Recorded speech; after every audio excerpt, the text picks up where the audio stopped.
ôn con chữ ơi na tê cô bài ăn thế là cô chả miền tả tê cô nó miền tả tê miền cô phán nó na na cô nó thế na chữ ổn mà cô mế nè mà mấy tao nó chặt bạn tê bốc phẳng chữ bài á bài lắng à khai lệ đi à khai lệ đi à nó đây tê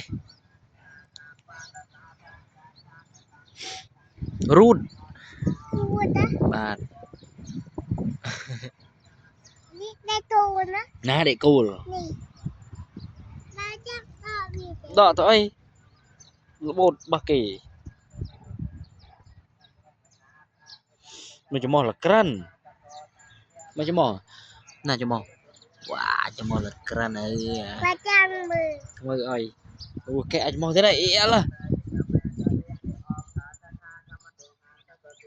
là ý ôn là